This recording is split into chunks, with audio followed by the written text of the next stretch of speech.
So, as if we needed another example of Biden's last-minute spending spree, here's another one.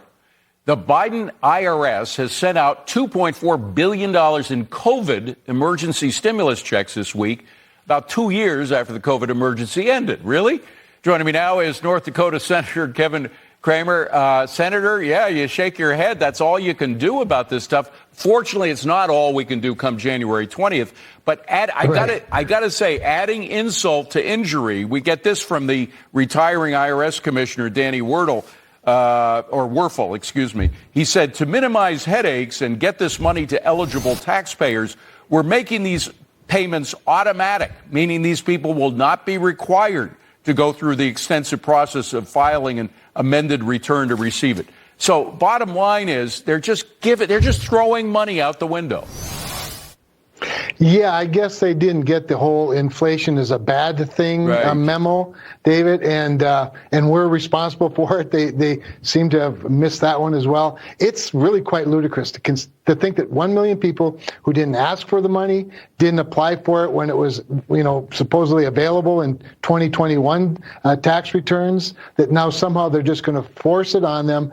And who knows for sure if it's even true? Who knows? But by true, I mean, who knows if they're even eligible, or if they're really supposed to be getting it, or if this is just some sort of last-minute stunt to drive up inflation as Donald Trump comes in to the White House. I don't know, but it's one of the crazier things. And just imagine, this is with 87,000 new IRS employees that the first fuel on the fire of inflation in the American Rescue Plan created, so they could go after more taxpayers. I mean, it's why we're where we are, and it's why Donald Trump's going to be president soon. And by the way, those tens of thousands of extra IRS where they're not just going to be going over a small number of millionaires and billionaires. They're going for the middle class. They're going for the small businesses, the pass-through businesses. They're the ones that are going to get hit the hardest and have to, even if they're completely innocent, they'll have to take months off of their business schedule to fill all these forms. And concerning COVID, I don't want to leave COVID completely, because does anybody even know how much money is left in some of those COVID funds?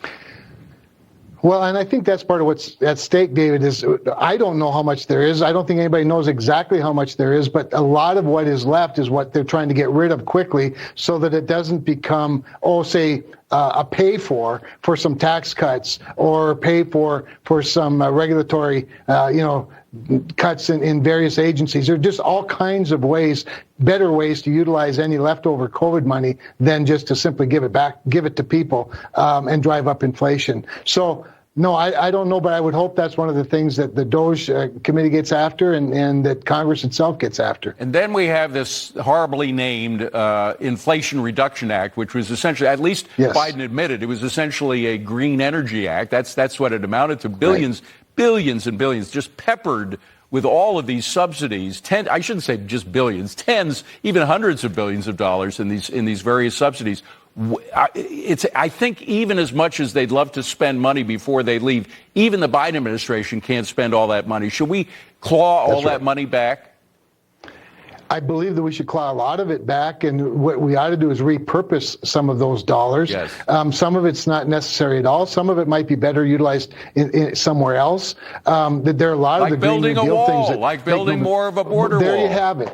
There you have it. Let's do that. And by the way, that would cost much less than putting up a whole bunch of electric vehicle charging stations where nobody drives electrical vehicles, or turning our entire energy grid over to China's supply chain, or whatever the case might be. There's a whole lot we can be doing, and I can't wait to get started on it. Now, we mentioned already in the show the DOGE recommendations that are coming up. We're already seeing some of them drip out, but how is that going to be picked up by Congress? How will that be put into action?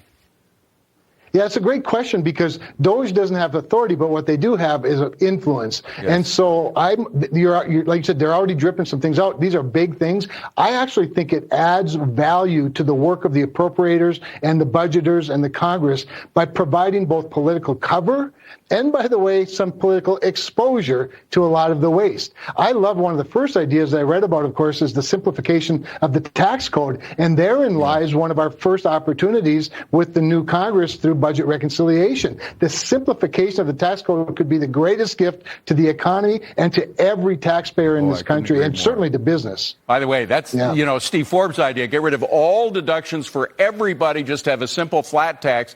You think Congress is ready for something that revolutionary? Well, I don't think that they are. I love the idea of a flat tax, but a flatter tax would even be better, because right now we have these 7 brackets. I think when the House passed the Tax Cuts and Jobs Act, when I was in the House in 2017, we were down to 3 brackets. The Senate brought it back up to 7 brackets. And there are ramifications to the transition and all those things, David. But there's no question. Simpler is better. It costs a lot less. It unleashes economic opportunity. The tax code itself is one of the worst regulations on every taxpayer in the country, unless, of course, you're a CPA or a tax lawyer. It's pretty good for your economy. But you can't wait on these things, Senator Cramer. Don't you agree? Yeah. You have to. The tax extensions have to be at the front of the line, or at least side by side some of the border policies that we need. No? It's an interesting point. What I worry a little bit about, David, is particularly given what we've been through the last few weeks, just trying to get the government funded for a few more months. You see how complex this big machine is. And when you start dealing with something as big as the tax code, it's going to take a little while. We know that. But at the same time, the border crisis is an immediate crisis. The Tax Cuts and Jobs Act don't expire till the end of the year. What I worry about is if we begin the tax portion, the end of the year isn't far off. And also Americans voted for something.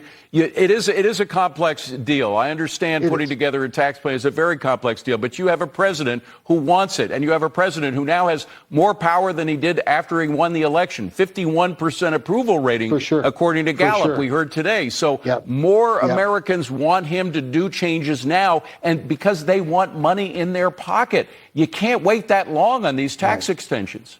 Sure. Well, the money in their pocket won't change until next year anyway. But having said that, just remember, Congress operates, they do, you're right, and there's no question it creates momentum. And that's true. And we ought to be working on it as we are right now through the end of the year, if that's what it takes. But Congress generally operates best on deadlines, not starting points. So if we start on January 4th or July 4th or August 4th, it seems like we always end up at the end of September. Having said all of that, there are a lot of things to do, whether we do them all at once or do them in tranches. I'm for all of it. We need to go big. But remember, if we get to simplifying, if we put Steve Moore in charge of the Tax Cuts and Jobs Act extensions and he came up with a flat tax, that shouldn't take very long. Well, there's only one person who needs to be in charge, and we know who that is. It's Donald Trump. It's the man who can kick the entire Congress, both the House and the Senate, in the rear end and get them moving. Nobody's been in power until he comes in January 20. I mean, nobody's in power right now. So we need somebody to do that. We're way over time. Senator, great to see you. Thank you very much for being here. Hope you had a great Christmas and Happy New Year to you. Happy New Year to you and Happy Hanukkah to our Jewish friends. Thank you very much. Well, switching gears.